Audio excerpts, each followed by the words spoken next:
അച്ഛമ്മയും അമ്മമ്മയും അമ്മയും അമ്മാമ്മച്ചിയൊക്കെ ലീഡ് ചെയ്യുന്ന നമ്മുടെ കഥകളിലെ ഈ താരങ്ങളെ ഇത്രയെത്ര രുചികളാണ് എൻ്റെ നാവിൽ നിറച്ചു തന്നത്. ആ ഭക്ഷണത്തോളം നല്ലൊരു വസ്തു ഈ ഭൂലോകത്തിൽ ഇല്ല എന്നുള്ള നിലാവെളിച്ചം എൻ്റെ തലയിൽ ഉദിച്ചു തുടങ്ങിയപ്പോൾ മുതൽ ഇങ്ങോട്ട് പിടിച്ചു കടിക്കുകയില്ലാത്ത എന്തിനെ ഒന്ന് രുചിച്ചു നോക്കാം എന്ന ലെവലിലായി ഞാൻ. വർഷങ്ങൾക്കിപ്പുറം ഓൾഡ് അച്ഛൻ്റെ അതേ രൂപത്തിലും എൻ്റെ ഈ സത്സ്വഭാവത്തിലും പിറന്ന ഞങ്ങളുടെ പുത്രിയിലൂടെ ആ പഴയ കാലം ബൂമറാങ്ങായിട്ട് തിരിച്ചു വന്നിരിക്കുകയാണ് സുഹൃത്തുക്കളെ.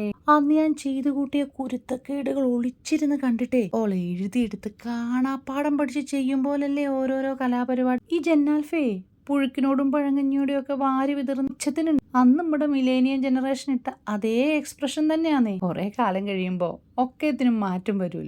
അവളും എന്നെ പോലെ ഇത്രയും കാലം ഇതൊക്കെ മിസ്സായി പോയല്ലോ എന്ന് വിഷമിച്ച് എല്ലാ രുചിയും ആസ്വദിക്കും. എന്നാ പിന്നെ അങ്ങനെ ആവട്ടെ. ഇത് ഫിനിഷ് ചെയ്തിട്ട് വേണം എനിക്ക് അടുത്ത സെറ്റ് റീഫിൽ ചെയ്യാനേ.